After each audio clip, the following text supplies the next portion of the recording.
19h45, la barrière info soir, monsieur Dama, bonsoir et bienvenue à cette nouvelle session d'information du mercredi 3 mai 2023. Et justement, ce mercredi 3 mai 2023, le monde des professionnels des médias célèbre la journée mondiale de la liberté de presse. À cette occasion, le monde des médias nigériens a célébré cette journée à travers une déclaration. C'était dans les locaux de la direction de la maison de la presse en présence des professionnels des médias dont notre équipe Boubacar Ibrahim et Boubacar Souley. Façonner un avenir de droit, la liberté d'expression, clé de voûte des droits humains, c'est le thème choisi cette année pour le 30e anniversaire de la Journée mondiale de la liberté de presse.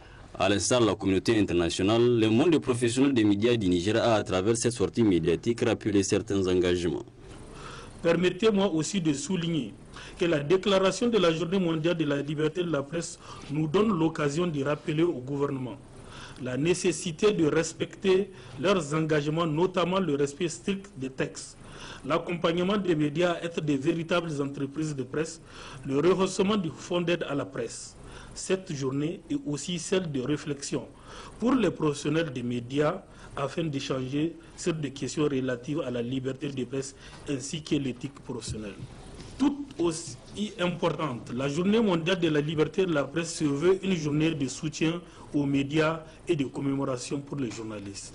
Tous les ans, la Journée mondiale de la liberté de la presse permet de célébrer les principes fondamentaux de la liberté de la presse, d'évaluer l'état de la liberté de la presse à travers le monde, de défendre l'indépendance des médias et rendre hommage aux journalistes qui ont perdu leur vie dans l'exercice de la profession.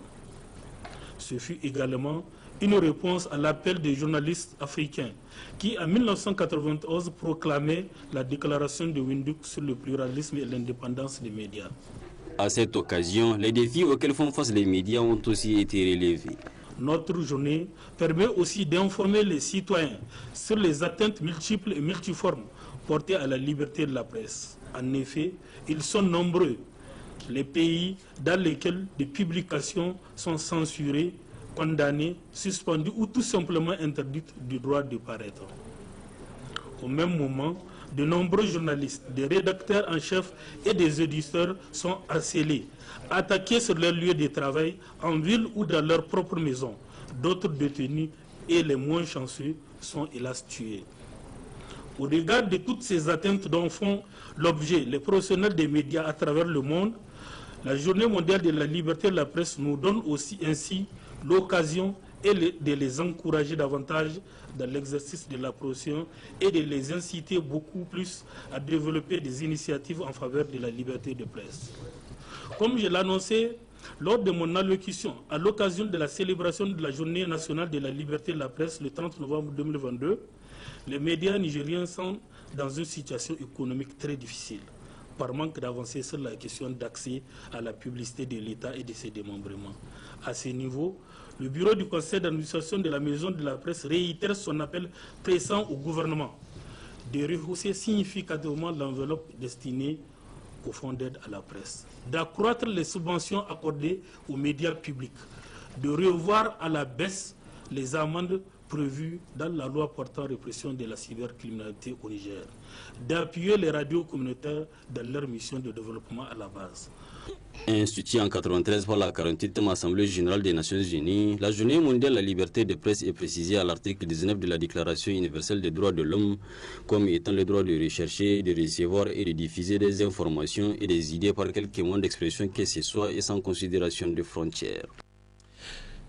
À l'occasion de cette journée internationale de la liberté de presse, je vous propose de suivre ces commentaires de la rédaction Labari à travers Ibrahim Yero qui fait l'état de lieu de l'exercice du métier de journalisme au Niger. Suivez plutôt. Les médias nigériens doivent-ils célébrer la journée mondiale de la liberté de la presse? L'on peut répondre à cette question par une thèse et une antithèse. D'abord, oui, nous devons célébrer cette journée. Après tout, c'est la nôtre.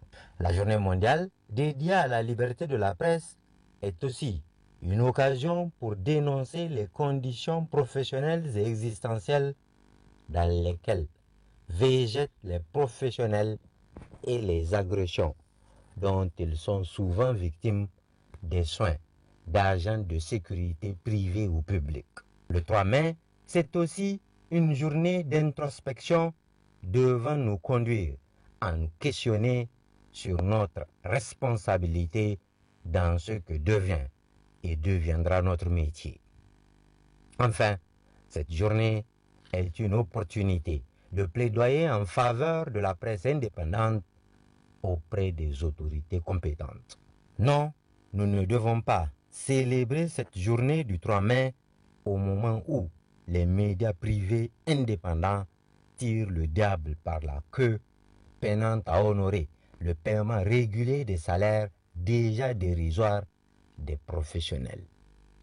L'heure n'est pas à la fête lorsque la publicité est rare et le peu qui existe est sélective, écartant systématiquement les médias insoumis et jaloux de leur indépendance. Comment faire la fête quand la modique enveloppe du fonds d'aide à la presse est engloutie par des marchés publics octroyés par le CSC en lieu et place des bénéficiaires? Comment célébrer le 3 mai lorsque quelques jours plus tôt, des reporters se voient refuser l'accès au tarmac de l'aéroport de Niamey? Quelle fête lorsque les structures corporatistes que sont les organisations socio-professionnelles des médias sont dans le coma, incapables de parler d'une même voix parce que profondément divisées, certaines sont même transformées en entreprises lucratives finançant train de vie et voyages touristiques de leurs animateurs. Alors oui, célébrons la liberté d'expression, mais l'heure n'est pas à la réjouissance. Le ministre des Finances, Ahmad Jdoud, a présidé ce matin la cérémonie officielle d'installation du Conseil consultatif national ad hoc de politique fiscale. La création de ce comité s'inscrit dans le processus de réforme et de simplification de la réglementation fiscale initiée depuis 2021 par le ministre des Finances, Nafissatou Yahya Soumel Abdoulaye. Pour parvenir à mettre en place une réglementation fiscale simple, transparente, incitative et équitable pour tous et surtout adaptée à nos réalités économiques, un conseil consultatif national ad hoc de politique fiscale est mis en place. La création de ce comité s'inscrit en effet dans un processus de refonte et de simplification de la réforme de la réglementation fiscale initiée par le ministre des Finances. Afin d'atteindre cet objectif, le ministère des Finances s'est engagé à l'amélioration du système fiscal à travers une reprise de la législation et de la modernisation de l'administration fiscale pour concrétiser la vision de son Excellence Monsieur le Président de la République, chef de l'État, son Excellence Monsieur Mohamed Bazoum, pour aller d'une fiscalité centrée vers la mobilisation des ressources, vers une fiscalité de développement, c'est-à-dire qui fait la promotion des actions de développement. C'est dire que le souci de simplification de la législation, d'élargissement de l'assiette fiscale et de soutien au secteur privé doivent constituer le fer de lance de cette réforme d'envergure du refonte du système fiscal de notre pays. Dans le cadre de cette réforme profonde et structurelle, le Niger bénéficie et a toujours bénéficié dans l'ensemble des autres réformes du soutien et de l'appui de ses partenaires, dont certains sont présents ici, à l'occurrence le FMI, mais également la Banque mondiale et l'Union européenne. La fiscalité du développement à laquelle je faisais allusion tout à l'heure doit être le fruit d'un travail inclusif, profond et de longue haleine qui associe l'ensemble de tous les acteurs, et en particulier ici les acteurs du secteur privé, c'est-à-dire les contribuables ou, comme nous les appelons aujourd'hui, les clients de l'administration fiscale. Ce comité, pour rappel, va regrouper en son sein les représentants du secteur privé et des administrations publiques. Il aura essentiellement pour mission de formuler des recommandations, des avis et des propositions en matière de politique fiscale aux autorités de notre pays pour que les impôts et les procédures qui seront issus de cette réforme ambitieuse bénéficient de l'adhésion de tous les acteurs de la fiscalité et au-delà de toutes les Nigériennes et de tous les Nigériens. À cet effet, je voudrais faire appel à votre sens de responsabilité.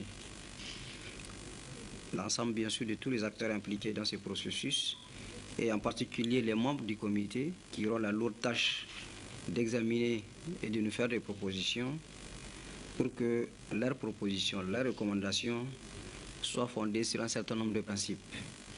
Principes notamment de neutralité, de certitude, de simplicité, d'efficacité, d'équité et de flexibilité, afin d'une part de garantir ou de favoriser le développement d'un secteur privé qui soit fort, qui soit dynamique, qui soit à la hauteur des enjeux de la compétition internationale aujourd'hui, qui soit à la hauteur de la nécessité de la création des emplois auxquels nos populations aspirent, et d'autre part de garantir naturellement la mobilisation des ressources, en particulier des recettes internes. La présentation de la réforme de simplification de la législation fiscale et de modernisation des procédures par le directeur général des impôts, Mohamed Mal Ousmane, a marqué la fin de cette cérémonie. Le président du comité Union Tillabéri, Amadou Haruna Meiga, a été interpellé à la police judiciaire le mardi 2 mai. Une interpellation à la suite d'une déclaration rendue publique. Le dernier demande sur la gestion de la situation sécuritaire, notamment dans la région de Tillabéri, que lumière soit faite. Ibrahim Yero nous éclaire davantage. Le comité Union Tillabéri dénonce avec force et s'insurge contre le déploiement des forces étrangères, notamment françaises, dans le département de Terra et d'Ayoru, de manière à les positionner sur les frontières du Burkina et du Mali, deux pays engagés corps et âme dans la lutte contre l'insécurité dans la zone sahélienne, en particulier la zone des trois frontières convoitée par les puissances étrangères pour ses immenses richesses naturelles. Ce déploiement est fait dans la perspective de lancement d'attaques contre les deux frères et amis, car selon les informations qui circulent, la présence de mercenaires tchadiens a été remarquée aux côtés des forces françaises et sont positionnés dans leur zone de prédilection qui est les trois frontières. Ce sont donc ces propos qui ont valu à Amadou Haruna Meiga son interpellation à la police judiciaire où il est gardé à vue depuis le mardi 2 mai 2023. Dans un communiqué publié le même jour, le gouvernement a estimé que, je cite, ces allégations ne sauraient être tolérées au nom de la liberté d'expression ou d'association. Aussi, le gouvernement dit apporter un démenti formel à ces accusations, je cite, infondées, dont l'objectif est de porter atteinte à la crédibilité et à l'image de notre pays, non seulement dans ses relations vis-à-vis de ses voisins, mais aussi face à la communauté internationale. La suite du communiqué est tout simplement étonnante. Le Niger, écrit le gouvernement, est profondément attaché à la souveraineté de chaque État et entretient des liens particuliers de fraternité et de solidarité avec le Mali et le Burkina Faso, surtout dans le contexte actuel de notre combat commun contre le terrorisme. Fin de citation. Alors là, on ne reconnaît plus le gouvernement du président Bazoum. Ces déclarations sont tout simplement incroyables parce que 5 jours plus tôt, le 24 avril, pour être précis, le général Abou Tarka, président de la haute autorité à la consolidation de la paix, a dit pire que le comité Union Tillabéri. Les Burkinabés se sont isolés de la communauté internationale et ne reçoivent plus aucun soutien, ni militaire, ni financier. Elles se gargarisent de slogans creux et font la guerre à coups de communiqués mensongers et de propagande sur les réseaux sociaux. Le réveil n'en sera que plus douloureux. Pour notre part, le président de la République a fait le choix de faire appel à nos alliés. Pourtant, l'homme n'est même pas relevé de ses fonctions à plus forte raison interpellé malgré l'indignation de l'opinion publique nigérienne et africaine. Mais cela n'étonne point, puisque le 2 poids 2 mesures est une marque de fabrique du régime de la Renaissance. Sinon, comment comprendre que d'un côté, un citoyen lambda est arrêté pour des déclarations et jugé coupable d'accusations infondées par le gouvernement sans même que la justice ne lui demande d'apporter les preuves de ses dires. De l'autre côté, un officier supérieur de l'armée nigérienne, général de son État et président d'une institution de la République, s'en prend vertement et dans un discours officiel lors d'une journée nationale à 2 pays voisins sans que cela n'émeuve le gouvernement. Curieusement, c'est le pauvre Haruna Maïga qui est écroué pendant que le puissant général est presque félicité parce que le gouvernement ne s'est même pas désolidarisé de ces graves propos qui pouvaient pourtant créer une situation désastreuse entre notre pays et ses voisins, le Mali et le Burkina Faso. Mais enfin, rien de surprenant car Abou Tarka a défendu les intérêts de la France et le régime de Niamey est prêt à tout, vraiment à tout, pour faire plaisir à la France. Lancement séjour 3 mai 2023 d'un atelier de formation destiné à renforcer les capacités des femmes sur l'autonomisation. L'initiative est celle de l'ONG AID Akula avec l'appui financier de l'ICESCO à la cérémonie de lancement qui a resté la participation du secrétaire général du ministère de la promotion de la femme a eu lieu à la maison de la presse. Boubacar Ibrahim Sadodomi. L'autonomisation des femmes en lien avec la prévention de l'extrémisme violent, c'est le thème de ce présent atelier de formation porté par l'Association pour l'intégration de l'école au développement AUED Akola avec la collaboration de la Commission nationale pour l'UNESCO ICESCO. Ainsi, après avoir présenté l'AUED et dressé des remerciements, le coordinateur n'a pas manqué de souligner les objectifs visés à travers l'atelier. L'Association pour l'intégration de l'école au développement AUED Akola est une jeune association dont la vocation est d'apporter le soutien nécessaire aux actions collectives de développement, mais surtout à l'effort du gouvernement dans la recherche du bien-être de la population nigérienne. AIED Akula a entre autres objectifs de contribuer au développement d'une expertise nationale par les biais de transfert de compétences, comme c'est le cas aujourd'hui, lutter contre l'analphabétisme, contribuer à la promotion de l'éducation environnementale pour une adaptation aux variations climatiques et au réchauffement de la planète, donc rendre les citoyens plus résilients. Contribuer à une culture de la tolérance et de la solidarité, tant en milieu scolaire qu'au niveau des communautés. Contribuer à la promotion de la santé en milieu scolaire et l'encadrement pédagogique des enseignants de concert avec les institutions de l'État concernées par la question.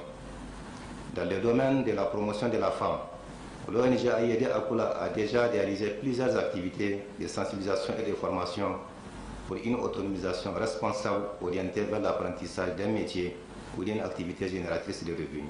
Saluant l'initiative de l'AUED, le secrétaire exécutif de la Commission nationale pour l'UNESCO ICESCO lui est revenu pour l'essentiel sur les assistances déjà apportées par la Commission pour des projets similaires. Aliou Ningaï, représentant de l'Organisation du monde islamique pour l'éducation, les sciences et la culture ICESCO, a dans son allocution fait remarquer le rôle important que peut jouer la femme autonome de l'intérêt porté pour l'initiative.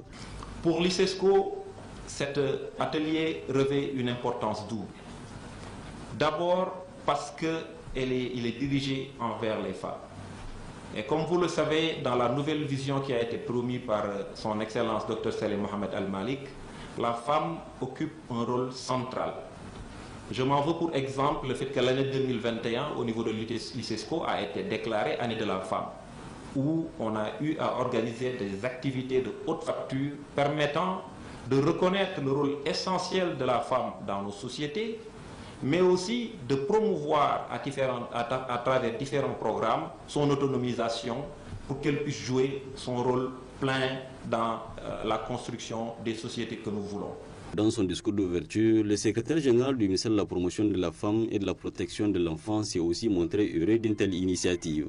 La population nigérienne est composée majoritairement des femmes, avec environ 51%. Paradoxalement, ces dernières constituent la frange la plus vulnérable de notre société à cause des pesanteurs socio-culturelles. Aujourd'hui, des circonstances sécuritaires qui menacent la paix, freinent le développement durable et étendent l'extrémisme violent et le mouvement des populations. C'est pour ces raisons que la thématique de l'autonomisation de la femme a été inscrite au cœur du plan de développement économique et social PDS 2022-2026, qui est la traduction des orientations du programme de renaissance acte 3 de son Excellence M. Mohamed Bazoum, président de la République, chef de l'État.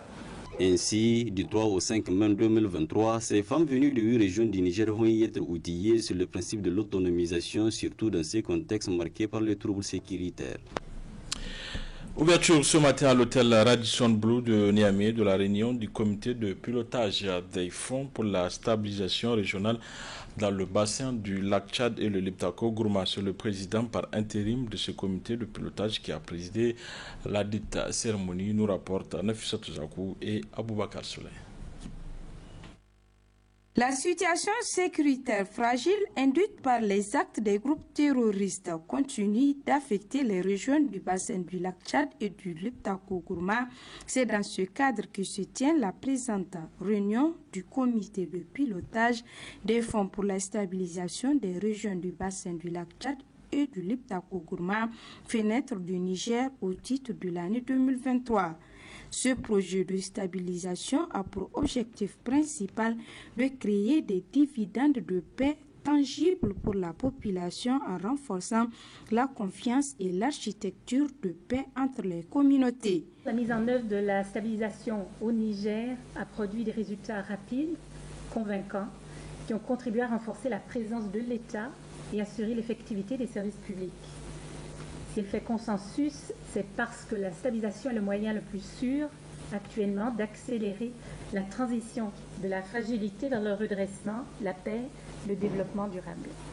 Et cela, la stabilisation participe ainsi directement à l'objectif global du plan de développement économique et social. Et je me permets de citer, Monsieur le Ministre, bâtir un pays pacifique et bien gouverné avec une économie émergente et durable, ainsi qu'une société fondée sur des valeurs d'équité et de partage. Cette première session du comité de pilotage conjoint est une occasion pour les ambassadeurs des pays et institutions donateurs de saluer cette initiative de stabilisation tout en soulignant les progrès enregistrés dans le même cadre. Quant au ministre du Plan, représentant le ministre de l'Intérieur, président du comité de pilotage, il a réitéré la détermination du gouvernement pour la mise en œuvre de l'initiative de stabilisation.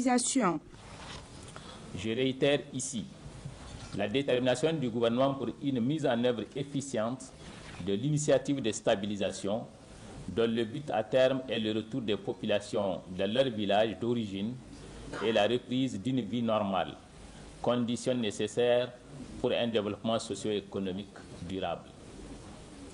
Les succès de l'initiative de stabilisation enregistrée dans la région de Difa nous commandent plus d'engagement dans la mobilisation des ressources pour conduire à bon port les actions envisagées au profit des communautés des régions de Dosso, Tawa et Tillabéri. Avec les premières réalisations de l'initiative de stabilisation à Ingi Ogbetan et Kongoriatin 2, dans le département de Bankilare, région de Tillabéri, nous observons avec beaucoup de satisfaction une lueur d'espoir se dessiner au sein des communautés bénéficiaires. C'est pour confirmer une fois de plus son engagement à recréer un nouvel espoir et de nouvelles perspectives aux communautés impactées par la crise sécuritaire que le gouvernement a décidé d'une part de mettre à la disposition de l'initiative de stabilisation une enveloppe conséquente et d'autre part de mettre en place une unité de coordination des programmes de stabilisation au sein de mon département ministériel. Cette structure a vocation de créer une plus grande synergie d'action entre les partenaires intervenant dans le relèvement de nos communautés affectées par la crise, et ce, conformément au plan de développement économique et social PDS 2022-2026. Au cours des présentes assises, les participants examineront les différents plans d'action élaborés et approuvés par les comités techniques régionaux sous la direction des gouverneurs des régions de Difa, Tawa, Dosso et Tillabéri et les rapports de mise en œuvre des décisions de la dernière session. Le studio Kalangu de la Fondation Hirondelle a, à l'occasion de la célébration de la Journée internationale de la liberté de la presse, c'est mercredi 3 mai, organisé une journée porte ouverte au public. Celle-ci pour faire découvrir au grand public le travail fait par le studio Kalangu. Arrête Salah, Nasser Sedou. Ce mercredi 3 mai 2023, qui consacre la célébration de la Journée internationale de la liberté de la presse, coïncide cette année avec le 30e anniversaire de cette journée. Une journée mise à profit par le studio Kalangu de la Fondation Hirondelle pour ouvrir ses portes à ce partenaire et au grand public afin de leur montrer l'apport de ces médias dans la diffusion de la bonne information. Nous sommes aujourd'hui ici à Kalangu. Kalangu, comme vous le savez, c'est un projet de la Fondation Hirondelle. Notre lutte principale, c'est de permettre la diffusion d'une très bonne information à l'endroit des Nigériens. C'est de traiter l'information comme ça se doit dans le strict respect de l'éthique et de la déontologie et de permettre aux Nigériens d'accéder à cette bonne information. Voilà pourquoi nous nous sommes dit, il faut que nous appelions nos partenaires. Sans nos partenaires, Kalangu n'est rien. Sans nos partenaires, Kalangu ne peut rien faire. Et quand vous regardez un peu autour de moi, il y a toutes les radios partenaires de Kalangu ici, toutes les télévisions partenaires de Kalangu dans la cour, qui présentent également à leur tour leur activité en présence de nos partenaires, afin de voir l'apport et surtout le travail que les médias nigériens sont en train de faire au Niger, afin d'aider la population à défendre leurs droits, afin d'aider la population nigérienne d'être informée, afin d'aider la population nigérienne de comprendre comment la vie se passe chez nous. Pour le rédacteur en chef du studio Kalangu, cette journée internationale de la liberté de la presse est très importante pour les professionnels des médias. C'est une journée très importante pour tous les acteurs des médias.